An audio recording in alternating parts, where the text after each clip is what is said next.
संसार में जन्म लेने के लिए माँ के गर्भ में 9 महीने रुक सकते हैं, चलने के लिए 2 वर्ष, स्कूल में प्रवेश के लिए 3 वर्ष, मतदान के लिए 18 वर्ष, नौकरी के लिए 22 वर्ष, शादी के लिए 25 से 30 वर्ष। इस तरह अनेक मौक़ों के लिए हम इंतज़ार करते हैं, लेकिन गाड़ी ओवरटेक करते समय 30 सेकंड भी नहीं रुकते। बाद में एक्सीडेंट होने के बाद जिंदा रहे तो एक्सीडेंट निपटाने के लिए कई घंटे, हॉस्पिटल में कई दिन, कई महीने और कई साल निकाल देते हैं। कभी कभी तो संपूर्ण जीवन पर्यंत विकलांगता हमें प्राप्त होती है। कुछ सेकंड की गड़बड़ी कितना भयंकर परिणाम ला सकती है। जाने वाले चले जाते हैं और पीछे वालों का क्या हाल होता होगा। इस पर विचार किया तो ध्यान में आता है कि कभी हमने ऐसा विचार किया ही नहीं। फिर हर बार की तरह सिर्फ नियति को ही दोष देना और इसीलिए ये कहना आवश्यक है कि सही रफ्तार, सही दिशा में वाहन भी और हम भी संभल कर चलें और चलाएं तो हम सुरक्षित जीवन का ये प्रवास पूरा कर सकते हैं। हमेशा हमें याद रखना चाहिए कि हमारा अपना मासूम परिवार हमारा घर पर इंतज़ार कर रहा है। ये आत्मनिवेदन है और इस निवेदन को अधिक से अधिक लोगों तक फैलाने में हमने अवश्य ही मदद करना चाहिए और ये स्वयं सहायता होगी। और इस प्रकार यदि इस संदेश को फैलाया जाए तो 1% लोग भी हमारे विचार से सहमत होंगे तो जीवन अनमोल है। इस तथ्य को, सत्य को वे अवश्य ही स्वीकारेंगे। धन्यवाद।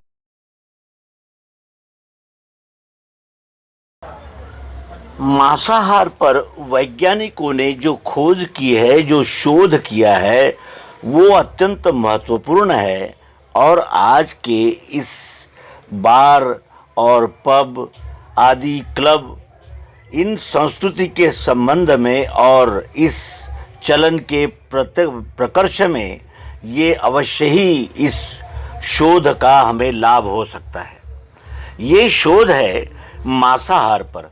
मांसाहार पर वैज्ञानिकों ने जो खोज की, जो शोध किया, वो इतना मौलिक है कि उसको जानना आज के हमारे लिए आवश्यक है। और यदि हम अब भी नहीं चेते तो हम अराजकता के शिकार थे, हैं और होते ही रहेंगे। खास तौर पर मांसाहार की आदत के कारण प्रतिदिन मारे जाने वाले पशुओं की संख्या दिन ब दिन बढ़ रही है। कुछ देशों में तो चूहे से लेकर, बिल्ली से लेकर तो कुत्ते और अनेक प्राणी, पक्षी ये मनुष्य के आहार का माध्यम बन रहा है। ये भी हम देख रहे हैं। सुजडल जो रूस में है, वहाँ पिछले दिनों भूस्खलन और प्राकृतिक आपदा पर एक सम्मेलन हुआ। वहाँ भारत से गए हुए भौतिकी के 3 वैज्ञानिकों ने एक शोध पत्र पढ़ा। डॉक्टर मदन मोहन बजाज, डॉक्टर इब्राहिम और डॉक्टर विजय राज सिंह के अलावा दुनिया भर के 23 से अधिक वैज्ञानिकों को द्वारा तैयार किए गए शोध पत्र के आधार पर ये कहा गया कि Bharat, Japan, Nepal, America, Jordan, Afghanistan, Africa में पिछले दिनों आए 30 बड़े भूकंपों में Einstein pen waves EPW, Einstein pen waves EPW यही सबसे बड़ा कारण रहा है। इन तरंगों की व्याख्या यह की गई कि कत्लखानों में जब पशु काटे जाते हैं तो उनकी अव्यक्त कराह, फरफराहट, तड़प वातावरण में तब तक रहती है जब तक कि उस जीव का मांस, खून, चमड़ी पूरी तरह नष्ट नहीं हो जाती। उस जीव की कराह खाने वालों से लेकर पूरे वातावरण में भय, रोग और क्रोध उत्पन्न करती है। या यूं कहे कि प्रकृति अपने संतानों की पीड़ा से विचलित होती है और इस प्रकार के यानी बदलाव हमें दिखने लगते हैं। अध्ययन में बताया गया है कि प्रकृति जब ज़्यादा क्षुब्ध होती है तो मनुष्य आपस में ही लड़ने भिड़ने लगते हैं, चिड़चिड़े हो जाते हैं और विभिन्न देश प्रदेशों में दंगे होने लगते हैं। सिर्फ स्वाद के लिए बेकसूर जीव जंतुओं की हत्या ही इस तरह के दंगों का कारण बनती है और कभी कभी आत्महत्या का भी। ज़्यादातर मामलों में प्राकृतिक उत्पात जैसे अज्ञात बीमारियां, हार्ट अटैक, अतिवृष्टि, अनावृष्टि, बाढ़, भूकंप, ज्वालामुखी, इनके विस्फोट, ये सब संकट आते हैं। इस अध्ययन के मुताबिक एक कत्लखाने से जिसमें औसतन 50 जानवरों को मारा जाता है, 1040 मेगावाट ऊर्जा फेंकने वाली EPW पैदा होती है। 1040 मेगावाट ऊर्जा EPW इस कार्य से प्रक्षुब्ध होती है। दुनिया के करीब 50 लाख छोटे बड़े कत्लखानों में प्रतिदिन 50 लाख करोड़ मेगावाट की मारक क्षमता वाली शोक तरंगे या EPW पैदा होती है। विश्व के 700 से अधिक वैज्ञानिकों सहित अनेक डॉक्टरों के सम्मेलन में ये माना गया कि कुदरत कोई डंडा लेकर तो इन तरंगों के गुनहगार लोगों को दंड देने नहीं निकलेगी। उसकी एक ठंडी सांस भी धरती पर रहने वालों को कपकपा देने के लिए ही काफ़ी है। कत्लखानों में जब जानवरों को कत्ल किया जाता है तो बहुत बेरहमी के साथ किया जाता है, बहुत हिंसा होती है, बहुत अत्याचार भी होता है। जानवरों का कत्ल होते समय उनकी जो चित्कार निकलती है, उनके शरीर से जो ट्रेस हार्मोन्स निकलते हैं और उनकी जो शोक वेव्स निकलती है, वो पूरी दुनिया को तरंगित कर देती है, कंपायमान कर देती है। परीक्षण के दौरान लेबोरेटरी में भी जानवरों पर ऐसा ही विभत्स अत्याचार होता है। जानवरों को जब काटा जाता है तो बहुत दिनों तक उनको भूखा रखा जाता है और कमज़ोर किया जाता है। फिर उनके ऊपर 80 डिग्री सेंटीग्रेड गर्म पानी की बौछार डाली जाती है, उससे उनका शरीर फूलना शुरू हो जाता है। तब गाय, भैंस, बकरी तड़पने और चिल्लाने लगते हैं। तब जीवित स्थिति में ही उनकी खाल को उतारा जाता है और खून को भी इकट्ठा किया जाता है। फिर धीरे धीरे गर्दन काटी जाती है, एक एक अंग अलग अलग किया जाता है।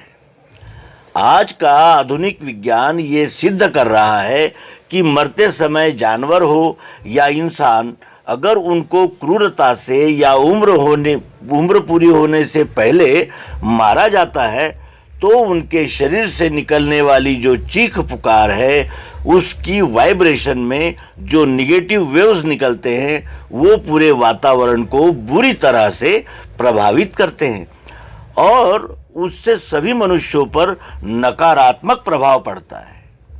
खास तौर पर सबसे ज़्यादा असर ऐसे जीव का उन मनुष्यों पर पड़ता है जो उसका मांस खाते हैं, और ये दुष्प्रभाव एक बार खाने के बाद कम से कम 18 महीने तक रहता है। बड़ी बात यह है कि खाने वाले के परिजन और अधिक तनावग्रस्त, दुखी और भयंकर रोगों से पीड़ित होते जाते हैं। इससे मनुष्य में जिद करने, गाली देने, चोरी करने, दूसरों का धन हड़पने, क्रोध करने, अपमान करने, हिंसा करने आदि की प्रवृत्ति बढ़ने लगती है, बढ़ती है, जो अत्याचार और पाप पूरी दुनिया में बढ़ा रही है।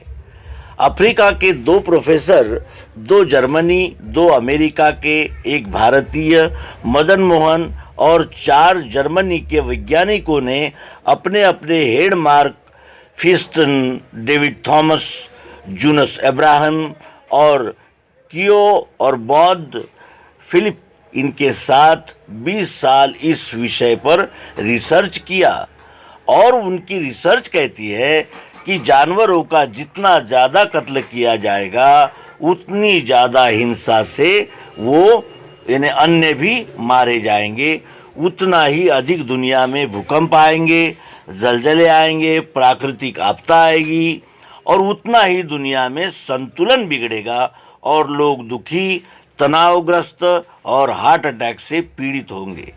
लाश खाना छोड़ो और शाकाहारी बनो, यही इस लेख का सारांश कहा जाएगा। और केवल शाकाहारी बनने पर ही हम अन्य के लिए दयायुक्त नहीं होंगे तो अपने स्वयं के लिए भी दयायुक्त और करुणायुक्त होंगे। तो मित्रों, अपने प्रिय मित्र और अध्यात्म विश्व विज्ञान के प्रिय सदस्यों के लिए श्री देवी सिंह तोमर इस फेसबुक फ्रेंड की ये पोस्ट शेयर कर रहे हैं। आशा है हमारे प्रिय मित्र और विज्ञान दृष्टि रखने वाले सभी आचार्य गुरुजन इस विषय को अवश्य ही ग्रहण करेंगे और अपने आशीर्वाद यूं ही बनाए रखेंगे। नर्मदे हर सद्गुरु भगवान की जय, विश्वरूप परमात्मा की जय।